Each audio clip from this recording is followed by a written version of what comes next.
एक बार ऋषि दुर्वासा ने देवराज इंद्र को एक माला भेंट की। इंद्र ने वो माला ऐरावत को पहना दी।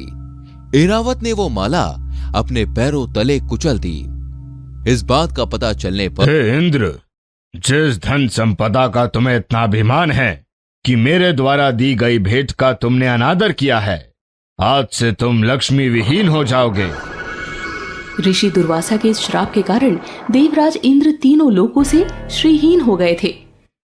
इस मौके की ताक को भांपते हुए दानवराज बलि ने इंद्रलोक पर आक्रमण कर देवलोक पर कब्जा कर लिया। शक्ति न होने के कारण देवता दानवों का सामना न कर पाए। व्यथित होकर इंद्र विष्णु जी के पास चले गए। भगवान विष्णु के चरणों में कोटि कोटि प्रणाम। हे भगवान, धन की देवी लक्ष्मी हमसे नाराज हो गई हैं, जिसके कारण असुरों ने देवलोक पर अधिकार कर हमें देवलोक से बाहर निकाल दिया। अब आप ही हमारा एकमात्र सहारा हैं। कुछ करिए प्रभु, कुछ करिए। देवराज इंद्र, विचलित होने से काम नहीं चलेगा। मेरी बात ध्यान पूर्वक सुनो।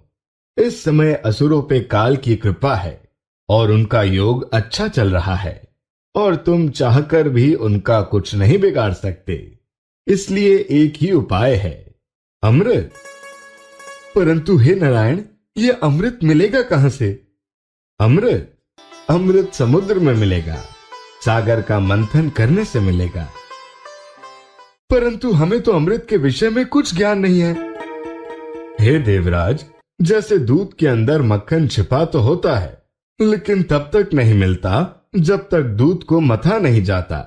उसी प्रकार अमृत भी तभी मिलेगा जब समुद्र को मथा जाएगा।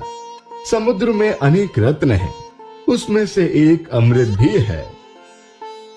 परंतु हम समुद्र का मंथन करेंगे कैसे? मंथन मतानी और डोरी की सहायता से किया जाता है। मैं आपके लिए मंदर पर्वत को मथानी बनाऊंगा और वासुकी नाग को डोरी।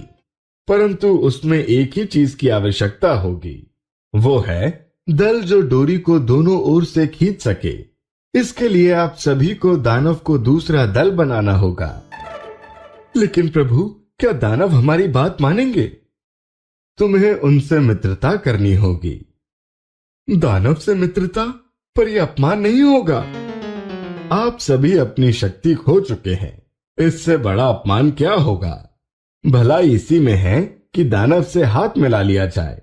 जब तक शत्रु की कमजोरी का पता ना चल जाए, तब तक उनके मित्र बनकर रहना ही अच्छा है। जाइए देवराज इंद्र, जाकर समुद्र मंथन की प्रस्तावना रखिए। जो आज्ञा प्रभु। विष्णु जी के कहने पर इंद्रराज बाली के पास गए और ये प्रस्ताव रखा। समान बंटवारा। मुझे आप देवताओं पर थोड़ा सा भी विश्वास नहीं है, किंतु ये नारायण का आदेश है, विष्णु जी का आदेश है। ये सुनकर वो समुद्र मंथन के लिए मान गए। समुद्र में मदरांचल पर्वत को स्थापित कर वासुकी नाग को रस्सी बनाया गया।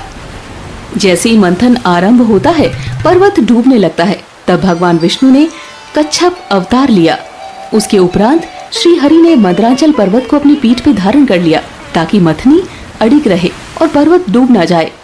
अब ये समस्या हुई कि असुरों ने जिद पकड़ ली कि वो वासुकी नाग को पूंछ की तरफ से ही पकड़ेंगे, जबकि वासुकी नाग के मुख से ही जहर की फुंकार निकलेगी जो देवताओं को नष्ट कर देती।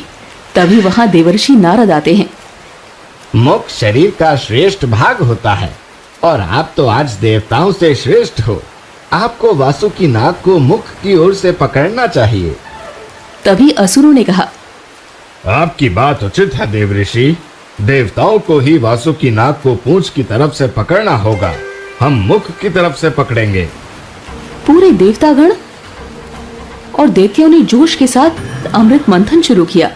तभी समुद्र मंथन में से भयंकर विष निकला, जिसे देखकर देवता और असुर घबरा गए।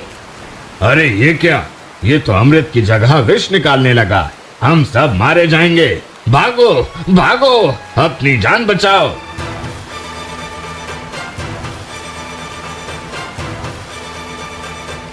देवतागण ने कहा, हमें भगवान शंकर की शरण में जाना चाहिए।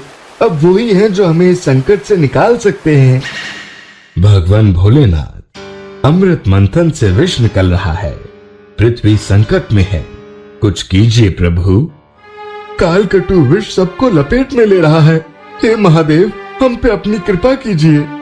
भगवान शंकर ने कहा, आप लोग बिल्कुल चिंता ना करें, मैं आपके साथ सागर तट पर चलता हूँ। मैं इस विष को ग्रहण करूंगा और इसे अपने गले में रोक लूंगा।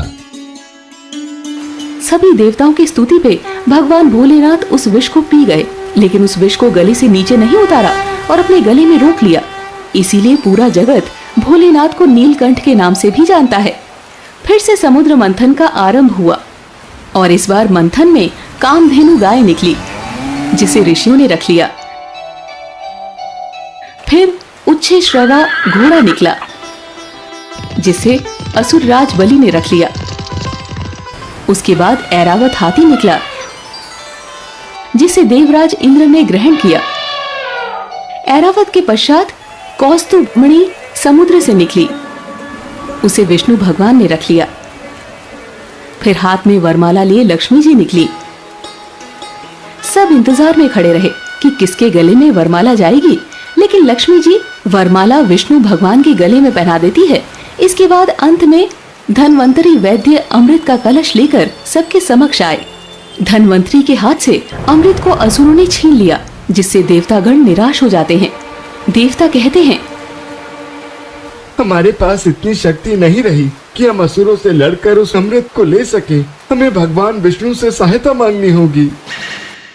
हे श्री हरि विष्णु, असुरों ने अमृत हमसे छल से छीन लिया है और हम सबकी सारी शक्ति दुर्वासा ऋषि के श्राप के कारण समाप्त हो गई है, जिससे हम सब असुरों से युद्ध करने में असक्षम हैं और दानव अमृत पी के समस्त सृष्टि का सर्वनाश कर डालेंगे। आप चिंता न करें देवतागण, इस अमृत पे सिर्फ देवताओं का हक है। मैं मोहिनी का रूप धारण कर आपकी समस्या दूर करूंगा।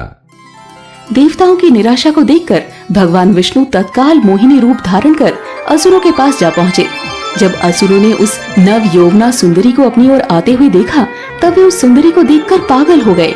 सारे दानव काम वासना में लीन भगवान विष्णु के मोहिनी रूप के पीछे मदहोश हो जाते हैं। असुर कहते हैं, हे सुंदरी, अगर तुम इस अमृत को अपने हाथों से पिला दो तो इसकी मिठास और बढ़ जाएगी।